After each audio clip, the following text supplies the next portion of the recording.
Oke, balik lagi sama Erwin Surya Kusuma di vlog ini. Dan kali ini saya akan membahas yang mungkin orang-orang banyak yang belum tahu. Kenapa drummer harus sticking? Dan mungkin kebanyakan orang juga tahu sticking, tapi dia tidak pernah tahu atau mungkin belum tahu apa itu definisinya dan kenapa harus sticking. Nah, di sini saya akan menjelaskan. Sticking itu adalah pukulan-pukulan dasar pada permainan drum. Jadi, kalau kalian kepengen banget untuk mempelajari suatu pola pukulan, itu kalian harus sticking dulu. Dan sticking itu ada beberapa pola pukulan drum yang sering banget kita mainkan tanpa kita sadari juga. Contoh, dulu saya pernah membunyikan suatu pukulan yang sama sekali saya tidak pernah tahu, karena basically saya bukan orang yang les, apalagi mencari waktu luang untuk buka-buka internet atau apa, karena waktu saya kecil saya belum tahu apa-apa. Seharusnya kalian seneng, kalian punya media untuk mencari informasi-informasi yang kalian nggak pernah tahu gitu loh. Dan Google itu sangat membantu untuk kita bisa mengetahui segala hal yang kita nggak pernah tahu.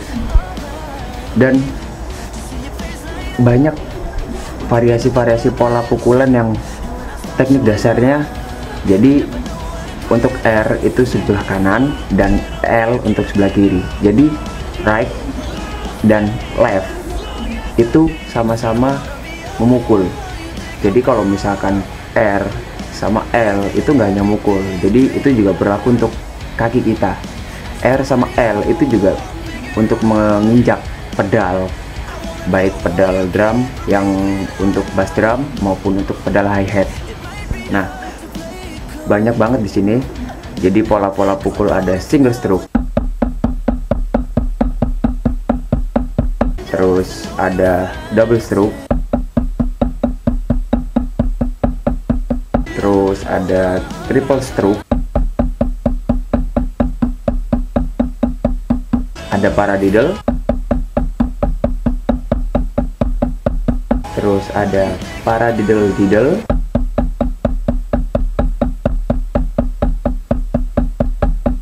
terus ada triplet.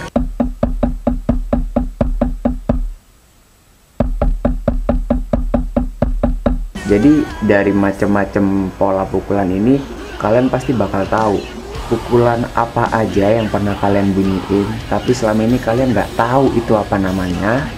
Dan sticking juga penting banget, sangat penting, apalagi pada saat kita untuk ngejar speed. Misalkan untuk di metal sendiri kita mau ngejar speed apa, kayak ada blast speed, ada traditional blast, ada macam-macam. Itu lebih menjurus lagi dan bakal saya bahas di vlog selanjutnya untuk masalah blast speed atau apapun teknik-tekniknya.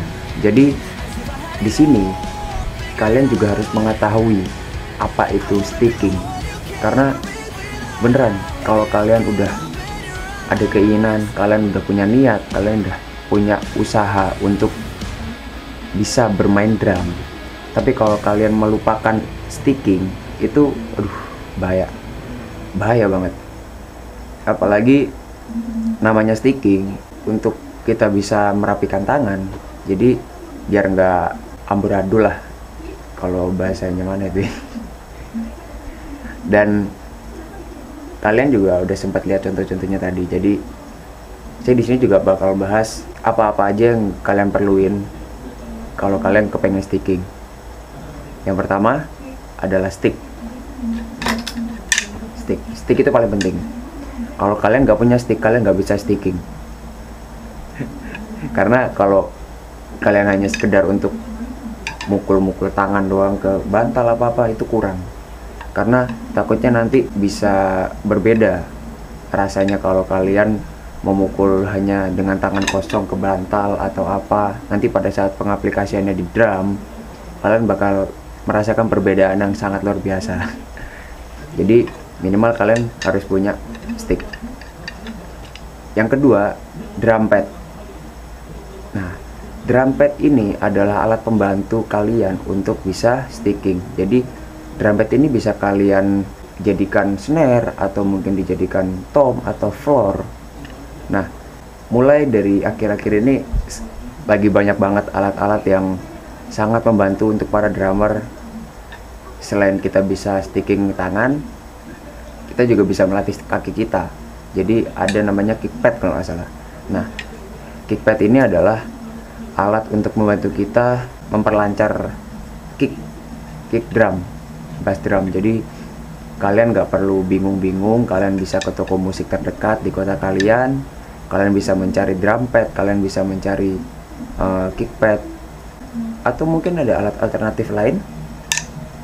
Ya, ada, yaitu drum elektrik. Nah, drum elektrik ini sangat berguna untuk kalian karena selain drum elektrik ini bisa bunyi dengan listrik, kalau misalkan nggak kita bunyiin, alatnya ini persis banget kayak drum pad. Jadi kalian nggak perlu khawatir karena sekali kalian pukul itu pasti bisa mantul. Nah, begitu juga drum elektrik sendiri, kalau kalian sekali pukul atau 2 kali pukul atau mungkin 100 kali pukul pun itu pasti bakal mantul. Kalian nggak perlu khawatir, tapi kalian harus ingat budget. Duit bro, duit itu juga perlu. Kalau misalkan nggak ada duit, nggak bakal kebeli tuh barang. Iyalah. Selanjutnya, sticking udah, dan kalian juga harus memahami bagaimana cara memegang stick. Banyak sekali variasi-variasi orang dalam memegang stick. Ada yang gini, ada yang gini, ada yang gini, ada yang mungkin ada yang variasi kayak gini, terbalik gini, tradisional. Terus ada yang mungkin sampai di begini, banyak banget. Kalau saya pribadi, saya lebih nyaman dengan memegang stick seperti ini. Kenapa seperti ini?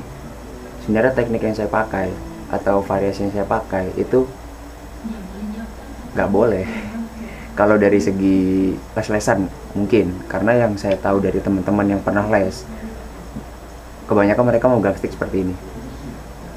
Jadi lebih ada powernya, lebih jelas tune-nya, dan banyak banget variasi-variasi yang harus kalian pelajari. Ya, dari megang stick, dari sticking, ke megang stick, sampai ke jenjang-jenjang selanjutnya.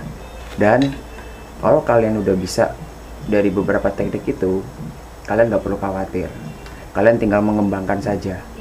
Jadi untuk mempelajari sticking itu kalian nggak perlu harus ngejar speed, tapi kalian harus bisa mempelajari perlahan dulu. Kasih aja metronom, misalkan metronomnya segini, 130. Apa yang bakal kalian pukul dengan tempo seperti ini? Yang benar, kalian harus memukul seperti ini. Nah, pelan dulu, baru dinaikin temponya, naikin lagi,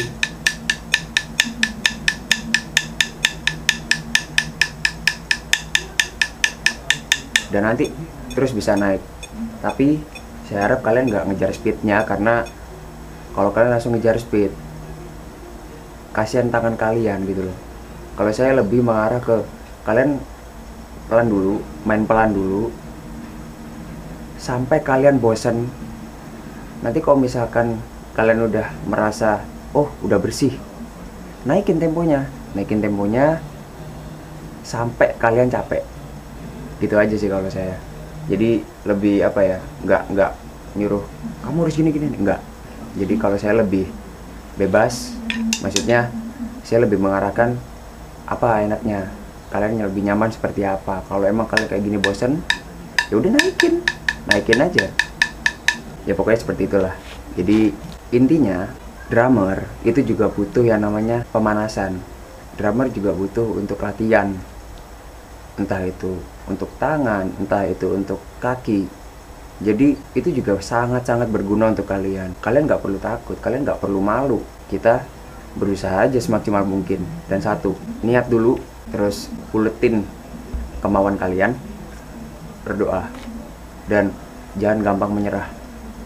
Jangan mudah drop dengan omongan orang lain. Kalau kalian mau belajar, terusin aja. Jangan udah latihan, tahu-tahu ditinggal. Kalau bisa rutin, setiap hari itu kalian bisa belajar, bisa 10 menit, bisa 5 menit, bisa setengah jam, bisa 1 jam. Itu terserah kalian. Yang jelas, kalau kalian udah sekali latihan, jangan sampai kalian putus latihannya. Karena sayang gitu loh. Nanti kalau misalkan kalian udah belajar, kalian udah bener-bener ngerelain waktu kalian untuk belajar, tahu-tahu besoknya dikosongin, terus besoknya baru latihan, udah saya yakin pasti kalian bakal balik lagi dari nol. Karena namanya tangan, kalau udah pemanasan di hari pertama, kalau misalkan dikasih jeda 1 hari terus latihan lusanya, sayang banget. Mending kalian rutin, atau enggak mungkin 1 hari bisa kalian bikin berapa kali, bisa aja kan. Jadi lebih kalian intent aja latihannya. Jadi tetap semangat, dan jangan lupa berdoa, niatnya digedein dulu, bener-bener dikuatin lah kemauan kalian. Jangan sampai kalian putus di tengah jalan. Kalau emang kalian merasa bisa, semangat terus, jalan terus aja, latihan terus, jangan bosan-bosan. Oke, segitu aja dulu. Bakal nanti akan saya beri vlog selanjutnya ya, untuk tahap-tahap setelah memegang stick dan sticking, dan apa-apa aja yang kalian perlukan pada saat untuk sticking. Oke, terima kasih. Jangan lupa subscribe, jangan lupa like video ini, jangan lupa share, jangan lupa komen. Barangkali ada kalian mau tanya atau mungkin request minta dijelasin apa, gak usah ragu. Selamat belajar. Thank you.